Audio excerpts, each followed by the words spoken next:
негизи эле ошол репродуктивдик деген сөз эмнени билдирет? Бул деген жанагы бала жазуучу функцияларыбыз бар да. То есть аялдарда төрөөчү, эркектерде ошо урукту өткөзүп берчү. Ошол функциялар. Өспүрүмдөр эмнеге маани бериш керек?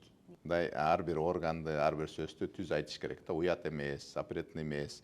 Атайын бир катчуу эмес, бир жөнөкөй нерсе боло баштайт, анан туура түшүнө баштайт да. Эмнеге турмуш курабыз? Бул ошо жыныстык байланыш үчүн, экинчиси бул балалуу болуш үчүн. Ата-энелер негизи балдарын канча жашынан баштап урологко алып барыш керек? Ошо врач болобу, фельдшер болобу, биринчи жумурткасын карайт. Орундабы, түштүбү, заара кылган каналдарын карайт, мүчөсүн карайт. Эң көп кездешкен кайсыл оору болуп атат? Анткени кээ бирөөнү наоборот кызыктырып коюшу мүмкүн. Кээ бирөөнү наоборот коркутуп коюшу мүмкүн. Кээ бирөөнү пайда болушу мүмкүн да. Ошон үчүн мына биздин маданиятта акылдуу бол балам дейт, эстүү бол дейт, билимдүү бол деп бата эч ким бербейт. Муну уят катары көрбөй, муну жөнөкөй катары көрүш керек да. Азыр мен айтсам, мисалы үйрөтүп атам да аларга. Алар өзүнө керектүү нерселерди алат, өзүнө жаккан нерселерди алат.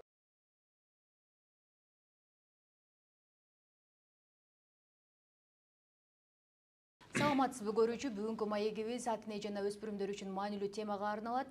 Бул репродуктивдик ден соолук, эркек балдардын гигиенасы жана үй бүлөдөгү тарбия тууралуу кеп калабыз. Ал эми бүгүнкү маегибиздин коногу медицина илимдеринин доктору, уролог Нурбек Муңолов. Саламатсызбы, кандайсыз? Саламатсыздарбы, жакшы бар, өзүңүз кандайсыздар? Жакшы, рахмат.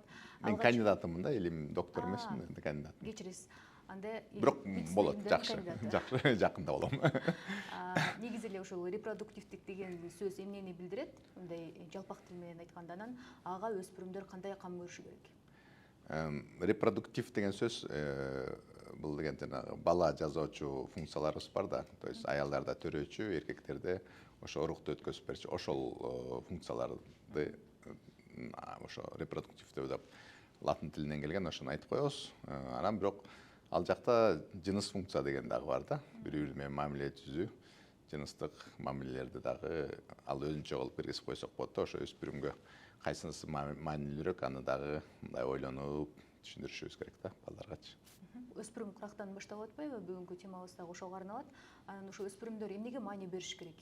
Сексуалдык медицинада мындай ар бир органды, ар бир сөздү түз айтыш керек деген принцип бар да. Колдонуп, ошондо балдарга бул жөнөкөй нерсе көрүнө баштайт да. Уят эмес, запретный эмес, атайын бир катчуу эмес, бир жөнөкөй нерсе боло баштайт, анан туура түшүнө баштайт да. Эгерде ката берсек, алар түшүнөт. Кичинекей балдар дагы же болбосо өспүрүмдөрдө аябай психолог болот. Эгерде бул сөз ата-энеме жакпай атса, чоңдорума жакпай атса, значит бул бирдеме экен, жаман нерсе экен деп анан өзүлөрүнүн мындай көйгөйлөрү башталат да. Ошон үчүн түз эле айтып койгонуңуз жакшы. Репродуктив функция деген ошо жыныстык функция деп коебуз, же болбосо бул бала төрөөчү, же болбосо бала урук чыгарчу да, жыныстык мамиле деген да. Мисалы, эки киши эми баарыбыз эле турмуш курганга бир максатыбыз бар да. Бири-бирибиз эмнеге турмуш курабыз? Бул ошо жыныстык байланыш үчүн, экинчиси бул балалуу болуш үчүн. Ошо функцияларды аткарган функциялардан мындайча айтканда. Бул подкастты жазып атканыбыздын себеби бул ата-энелерге дагы ошол пайдалуу маалымат алып алсын деген максатта жазып атпайбызбы? Анан ата-энелер негизи балдарын канча жашынан баштап урологко алып барыш керек? Негизи канча жаштан баштап алып барыш керек жана ошо өспүрүм куракка келгенде өзгөчө маани бериш керек деп атпайбы? Анан ушул өспүрүм куракта дагы ата-энелер балдарын контролдош керекпи? Эмнесине маани бериши керек негизи? Бала мындай да, ошо уролог катары бала төрөлгөндөн баштап караш керек да. Бала төрөлөр менен ошо врач болобу, фельдшер болобу, биринчи жумурткасын карайт. Орундабы, түштүбү, заара кылган каналдарын карайт, мүчөсүн карайт. Заара кылган каналы деген головка деп коет, эми мүчөнүн башында экен, же болбосо аласында болуп калат, же болбосо машанкада болуп калат. Ошол ошак жагын бир сыйра карап коюш керек да. Анан чоңоюп атканда жанагы сүнөткө отурду деп коет го, кезилген же кезилмесин карап туруш керек. Анын ичине смегма деп коет, туз-пуздар толуп калат. Ошон жылына бир жолу болсо дагы врачтарга көрүнүп койгон жакшы да. Өспүрүм болуп атканда кээ бир өспүрүмдөр бат өсөт, кээ бирөө жайыраак өсөт. Кээ бирөөнүн мисалы 10 жашында, 11 жашында эле жана түк деп коесузбу, же болбосо жыныс мүчөлөрүнө өсүмдүктөр да чач деп коебузбу, түк деп коюш ошондой өсө баштайт. Кээ бирөөнүкү кеч боло баштайт. Азыр көп коопсуздана баштады. Мисалы мүчөсү кичинекей же чоң же мындай болуп атат деген көйгөйлөр болуп атат. Андай көйгөйлөр болсо ар бир кайсы моментте көйгөй болуп атса ошол убакытта эле көргөзө бериш керек. А так бир жылда бир жолу негизи мектептерде бар деп ойлойм, же болбосо ата энеси өзү коопсузданып атса барып көргөзүп коюп турган жакшы. Бир жылда бир жолу. Мисалы государственный чекап деп коет, мамлекеттик чекап деп коет. Мисалы Корея же болбосо Японияда бар. Ар бир жаран бир жылда бир жолу сөзсүз чекап өтөт. Сиздер азыр өспүрүмдөр эң көп кездешкен кайсыл оору болуп өтөт? Жана кайсыл учурда дарыгерге кайрылыш керек? Көйгөй болоор менен кайрыла бериш керек. Эгерде өспүрүм чоңое баштайт да, анан аргасы маалыматтарды карай баштайт. Бул убактарда азыр интернет модно болуп калды. Google'ды карайт, билбейм, YouTube'ду карайт, өзлөрүнүн бири-биринин WhatsApp группасына бирдемелер жиберишет. Анан ошо өзүнүн мүчөсү мененби, ошо органдары мененби салыштыра берет да. Анан башкача көрө берет. Анан аргасы бир орунду окуп алат. Анан ошентип ойлонуп, кичине трагедия болуп, кичине депрессивдик болуп, же тревога болуп жүрө беришет да. Ошол моментте любой моментте келе берсе болот. Ошо ата энеси байкаш керек да, бул балам же болбосо кызым башкача болуп калды. Же болбосо азыр жана мастурбация деген көйгөй бар. Эми медицинада бул көйгөй болуп эсептелбейт, бул тажрыйба топтоо болуп эсептелет да. Баарыбыз эле чоңое калып эле, үйлөнө калып эле жыныстык катнаш болуп кетпейт. Ошон үчүн мастурбация мындайча айтканда жаратылыштын табияты да. Ошону тажрыйба топтоп, анан ошентип жыныстык катнашка чейин барышат да. Ошол моментте мастурбациянын жакшысы бар, жаманы бар дегендейчи. Ошону байкап калса, кайра эле болуп атса, улам эле болуп калса, анда сөзсүз көңүл буруш керек. Анткени ал оору жагы дагы бар да. Мисалы невротический мастурбация деп коет. Өспүрүм бала ошо менен алек болуп калышы мүмкүн да. То есть окуунун кызыгын жоготот, көчөгө чыгуунун кызыгын жоготот, ошол нерсе менен алек болуп калат да. Ошо комнатасынан чыкпай эле, же болбосо кээ бирөө туалетке кирип алып чыкпай эле ошо бирдеме кыла беришет да. Ошондо көйгөй көрүп атса, комплексация этип атса, же мындай кыздарга ашыкча кызыгып атса, анда сөзсүз кээде кээ бир эркектерге дагы кызыгат. Эркектерге ошол мындай көбүрөөк кызыгып атса, анда кайрылыш керек. Ушундай өзгөрүүлөр болуп атса, ошол мүнөзүндө дагы өзгөрүүлөр болобу? Албетте, өспүрүм деген мындай да, өспүрүм бала же болбосо кыз, жигит же мындай айым болуп баратат да, мырза болуп баратат. Ошондо өспүрүмдөр кичине мындай, орусча айтканда бунтарь боло баштайт да. То есть ата энесинин сөзүн жактырбай, туура айтсаң дагы жактырбай, бир өзүнүн мындай дүйнөнүн баарын мен баарын билем деген ошондой келет. Ошондо баарын билем дегени бизди ата энени укпай атканы, биз авторитет болбой калдык деген сөз да. Бардык өспүрүмдө мындай этап өтөт, ар бир үйлөдө өтөт. Ал кезде авторитет көчөп ала баштайт да. Ошо көчөдө чоңураак балдар, хулиган балдар, авторитетный балдар, алар кандай нукка салып коет, бул чоң суроо. Ошон үчүн өзүбүз тарбиялаганыбыз жакшы, өзүбүз мындайча контроль кылып турганыбыз жакшы да, көзөмөлгө алып. Анан жөлүнө өзү чоңойот, өзү үйрөнөт деген бул жерден болбойт да.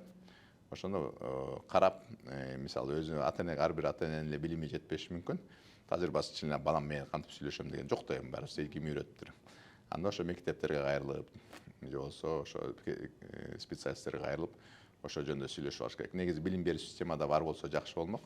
Ар дайым айтып кетем, бул бала бакчадан баштап бул жөнүндө билим болуп туруш керек. Ар бир возрасттын өзүнүн билими болот да. Башында коопсуздук, мындай зордук, зомбулуктан, андан кийин ошо өспүрүмдүн өзүнүн коопсуздугу бар да. Ар бир мектепте негизи, мектепте бар билим берилбей атканчы, бул деле сексуалдык маданият дегенби, же болбосо диний маданият дегенби, же болбосо билбейм. Аты эгерде сексуалдык деген сөз жакпай атса, анда башкача ат коюп алып, бирок ушул жактан маданиятты дагы биз үйрөтүшүбүз керек менин оюмчачы. Бүт дүйнөдө андай нерсе бар. Канча жаштан баштап киргизиш керек деген ойдосуз? Бала бакчадан баштап, бала бакча.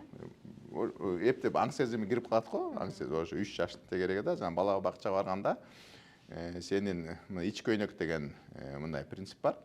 Ич көйнөктүн ичин эч ким караганга же чечинткенге укугу жок. Эгерде ошондой бирөө суранып атса, ич көйнөгүңдү чечтип атса, турусуң чечтип атса, анда сөзсүз сен ата энеңе, мамаңа чуркап барышың керек. Же болбосо ошо бала бакчада тарбиялоолор бар да, ошо мындай атап коюш керек да. Мондай болуп атса, мисалы, бирөө тийишип атса, өбүмдөп атса, өптүрүп кой деп атса, тияка ээрчитип атса, чуркап барып, энеси болобу, атасы болобу, байкеси болобу, бир мындай ишенимдүү кишилердин аттарын айтып коюшка, ошого чуркап барып айтасың деп. түшүндүрүп коюш керек да. Мисалы коңшу Казакстанда дагы жакында эле чыгып атышат. 1 жыл болуп калды го дейм. Ушу садиктер арасында, бала бакчалар арасында бул менин денем, менин денеме тийбей деген сыяктуу. Шалбырап эле өптүрө бербей ар кимге биз ошо негизи маданиятыбыз тарбылап калган. Эми мурун андай заман эмес болчу да, азыр башкачараак заман болуп атат. Ошон үчүн билим берүү системасы дагы, бул жактан дагы билим берүү системасы дагы мындай жылып туруш керек да. Жашоо орусча айтканда динамичный да. Ошо биз маданият жакшы. Бирок бул маданият дагы алдыга жылып туруш керек да. Балдарды канча жашынан баштап жеке гигиенасына көңүл буруш керек жана аны сиз дарыгер катары эмнелерге маани бериш керек? Тиш жууганды канча жаштан баштап үйрөтөбүз? Тиш чыккандан баштап? Тиш чыккандан баштап эме үйрөтөбүз. Бул деле ошондой эле орган да. Керек болсо оостон дагы таза орган да. Ошон үчүн гигиена тишти жуугандай эле, бетти жуугандай эле, колду жууганды үйрөткөн убакытта эле мисалы билбейм, ошо баланын возрастына жараша бир жумада бир жолу мону жуунуш керек. Жууганда дагы мисалы мамасы деле мындай чочогун мындайча айтканда жуубай калат да. Ошондо өзүңүн жууйсуңар, ошону да үйрөтүп коюп туруш керек да. Эми жара пара жок болуш керек, кызарган нерселер жок болуш керек, ачышпаш керек, оорубаш керек. Эгерде ошондой симптомдорду коосо балага түшүндүрүп коюш керек. Эгер кызарып атса, ооруп атса, атышып атса, анда сөзсүз мага айт, же болбосо атаңа айт, же болбосо дагы ким бирөөгө айт деп үйрөтүп коюп туруш керек да. Кичине чоңое баштаганда кыздарга көбүнчө көйгөй да. Мисалы айыз дегенде, месячный деген эмне дегенин көбү билбей трагедия болушат экен да, мага толтура кат жазышат. Кээ бирөө өлүп атам деп ойлошот экен, кээ бирөө эмне экенин ушул билбей барышат. Ошолорду түшүндүрүп туруш керек. Айыз деген келип калышы мүмкүн, бир убакыт келет да. Бул нормалдуу эле процесс, мындай кылыш керек, тигиндей кылыш керек деп ошолорду үйрөтүп туруш керек да. Прокладка деген дагы средства гигиеналар бар, ошолор эмне дегенди. Анан аланы тазалап турганды канча жолу жууш керек, эмне менен жууш керек, экспериментировать этпей бир капкаяктагы рекламный растворлорду көрүп алып дагы бир баля болуш мүмкүн. Ошол экен баарын бала бакчадан да коелукчу. Өзүнүн этапы бар да, өзүнүн мууну бар, өзүнүн возрасты бар. Ошого карата үйрөтө бериш керек чоңойгонго чейин. Анан өспүрүм болгондон кийин мындай акыркы класстарда керек болсо ата энеси деле күйөөгө тий, же болбосо үйлөн деп даярдай баштайт да.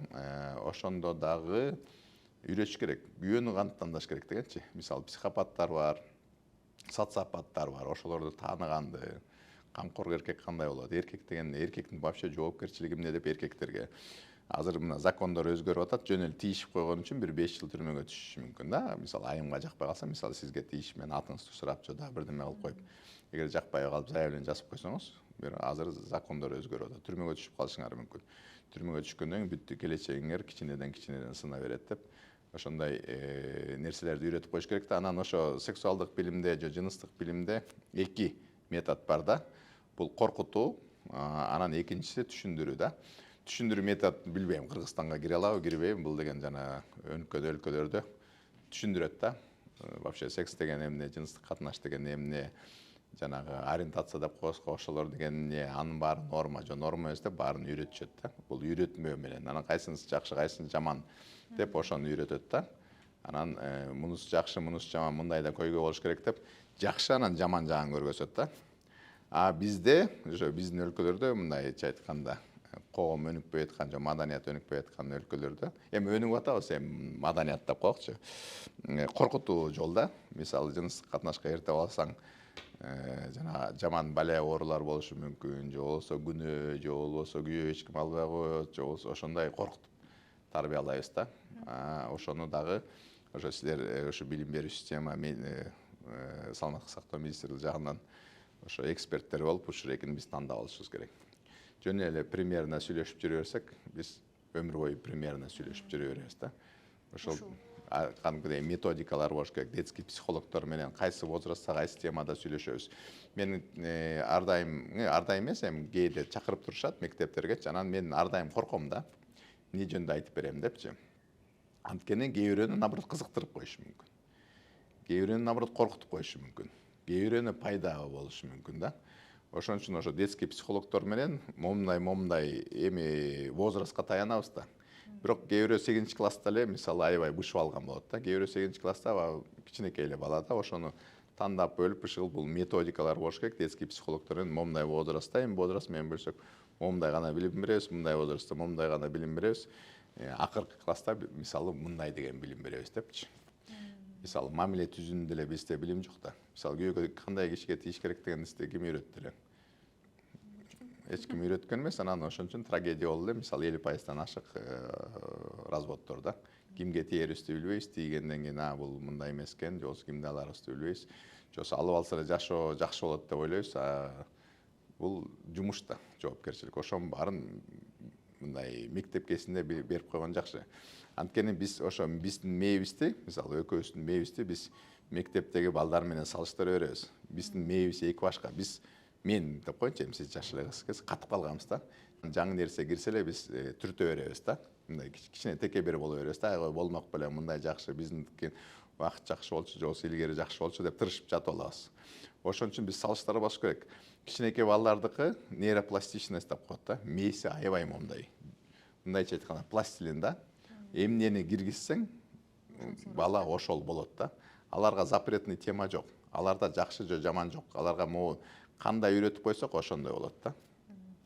Жана айтып атпайбызбы, коомдо жаман нерселер, терс нерселерди кылбаш үчүн ата эне менен баланын ортосунда тыгыз байланыш болуш керек да. Анан кийин ошол тыгыз байланышты кантип түзсө болот, жана жыныстык катнаш темасын кантип ачык бала менен сүйлөшүп алыш керек? Бала менен тыгыз болуш үчүн бул ата эненин билими керек да. Ата эне билимси, эми билим деген кандай? Мен ар дайым айтып кетем, кыргыз маданияты кичине тереңирээк да. Негизи кыргызча. Билим берүү система кыргызча болсо биз оңоюраак өнүкпөкпүз, анан ой жүгүртүшүбүз дагы оңоюраак болмок. Анткени Эйнштейндин жакшы сөзү бар. Балык менен маймылды бакка чыкканды соревнование кылсак, маймыл утуп акылды сезе берет, балык утулуп өзүнү көкмө сезе берет дегендейчи. Ошон үчүн биз кыргызбыз да, баары кыргыз тилде билим батыраак кирет. Болбой калган дегенде эле башталгыч класстачы, анан ошо түз өзүнүн сөзү менен айтыш керек да. Мисалы, ошон үчүн мына биздин маданиятта акылдуу бол балам дейт, эстүү бол дейт, билимдүү бол деп бата эч ким бербейт. Билим деген бул жөн эле знание да. Бул адамды адам кылбайт, киши кылбайт, көп нерсени балким билет. Биз акылдуу болушубуз керек. Акыл деген бул ошо билим плюс маданият да. Бирок кыргыз менталитетинде жыныстык катнашты же болбосо кандайдыр бир ушуга байланыштуу нерселерди уят катары дагы көрүшөт, жана ачык айтканда ата энелер тартынышат. Жок, кыргыз маданияты мына терең, анан сонун маданият. Билим деген бар. Биз уят деген сөздү алып, ушул теманы ачып. Жок, аны деген бул совет доорунда эле пайда болду. Ага чейин биздики сонун эле болчу. То есть анда зордук зомбулуктар азыраак болчу, эми алына деле болуп турчу, бирок бул маданиятыбыз бар болчу да. Просто ал маданиятыбыз жоголуп кеткен, же башка маданиятыбыз жок, же илгерки маданиятыбыз жок, ортосунда жүрөбүз.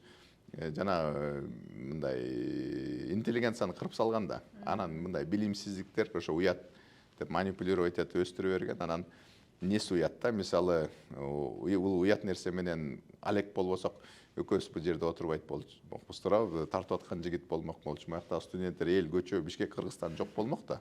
Ойлонсок, бул эң негизги нерсе экен да. Муну уят катары көрбөй, муну жөнөкөй катары көрүш керек да. Мисалы, тамак жегенде эле, мисалы, оосубуз иштеп атат, оосубуздан эчтекен уялбайбыз да. Тишти жууганды үйрөнөбүз, оосубузду боёгонду үйрөнөбүз, эмне тамак жегенди үйрөнөбүз. Эч ким манипулировать этпейт. Буякта деле каталар бар да, туура лишний жейбиз, лишнийди ичпейбиз дегенде. Бул сексуалдык маданиятта деле ошол. Бул норма. Единственный ошо туура нукка салып коюшубуз керек да. Ошо өспүрүмдөргө кандай кеңеш бересиз? Кыргыз маданияттуу жигитке же болбосо айымга үйрөтсөң жарашат. Азыр мен айтсам, мисалы үйрөтүп атам да аларга. Алар өзүнө керектүү нерселерди алат, өзүнө жаккан нерселерди алат, жакпагандарды мына түртүп. Бул маданият жөнүндө көп сүйлөшүп атпайбызбы? Маданияттуу киши сексуалдык жактан дагы маданияттуу болот да. Бул тамыры ошак болот да. Азыр го айла жок, аларды коркутуу менен эле трагедиядан сактап калсак болот да. Мындай да. Закон бул тартипти сактайт, маданият бул улутту сактайт да. Ошо мен кыргыз тил маданият, кыргыз маданият, чокусу тил маданият жөнүндө сүйлөшүп атам да. Коркутуу бул деген закон. Закон менен биз мен айла жок өспүрүмдөр коркутабыз. Кыздарга тийишсеңер, зордуктасаңар, жанагы ыдык көргөзсөңөр, көтөнүнө чапсаңар, түрмөгө түшөсүңөр. Закондор момундай. Азыр жөн эле атын сурап койгон үчүн эле 5 жылга кетесиңер. Эгерде мындай болсо кетесиңер. Түрмөдөн еще балия болосуңар, түшкөндө эле жыргап. Аяктан отуруп алып чыкпайсыңар, андан балия болосуңар. мейли ал болбой калды, анда мындай гонорея, спид, гепатит Б деген бир ооруларды ойлонсуңар, мүчөңөр түшүп калат, чирийсиңер, ошентип ооруп өлөсүңөр деп эметебиз да. Кыздарыбызга болсо боюнда эрте болуп калышы мүмкүн, эрте болгондон кийин төрөйсүң, курсаң шалбырап түшүп калат, тиги органдар жарабай калат, анан секстин кызыксыздыгы болот, күйөөгө тийбейсиң. Эми ошондой коркутуу жолдор эле калды да. Корккон менен киши өзү каалаган бул башка нерсе да. Мондай динде бар го. Жанагы азгырыктанчы, нафстан. Нафс айланада боло берет да. Андан мындай кызыкпай койгон бир, сени жанагы тозокко түшөсүң, ошон үчүн кылбай аткан бул эки да.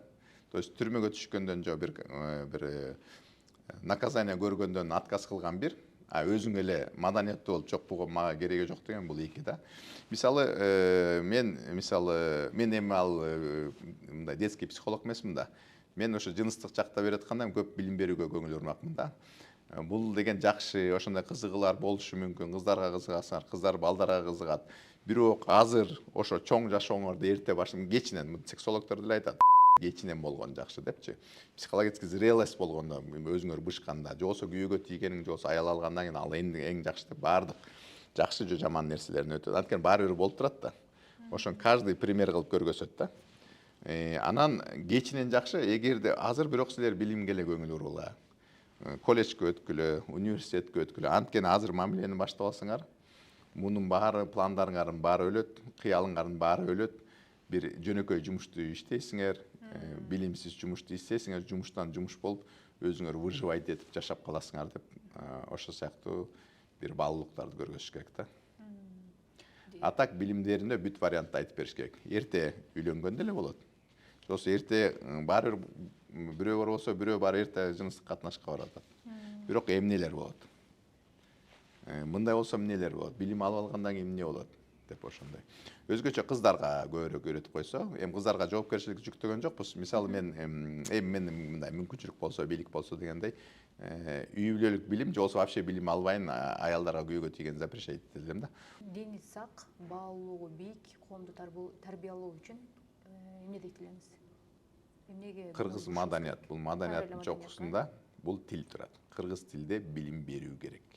Дагы бир жолу айтып коеюнчу, Эйнштейндин жакшы сөзү бар. Балык менен маймыл бакка чыккандан жарышса, маймыл биринчи месте алып өзүнө акылдуу сезе берет. Балык өзүнө көкмө сезе берет. Бирок ал балык сууда жүргөнүн билбейт да. Биз ар бир тил маданиятта ошондой көрөт. Өзүбүздүн тилибизде жарышпасак, биз өмүр бою башка тилден калып жүрө беребиз да. Анан өзүбүздү көкмө сезе беребиз. Жанагы бир ошо эксперт сыяктуулар бар. Кыргыз тилде билим жок, илим жок, технология жок, же болбосо слабый депчи. Просто бул көңүл бурулбай калган, финансировать этпей калган, анан мындай кереги жоктой мамиле кылган үчүн ушундай. А так кыргыз тил маданияты любой башка тил маданияттан тереңирээк, бийигирээк дегендей. Ошо уят сөздөрдө эле кеп жатат. Кыргыз тили ороюраак көрүнөт деп атпайбыз, бул просто тереңирээк жетет. Айырмасы ошол. Ушуну менен маегибиз аягына чыгып калды. Сизге убакыт бөлгөнүңүз үчүн, бизге маек бергениңиз үчүн, биздин суроолорубузга жооп бергениңиз үчүн рахмат айтамын. Ал эми бүгүнкү берүүбүз пайдалуу болду деген ойдобуз. Кийинки маектерден жолукканча сак саламатта калыңыздар.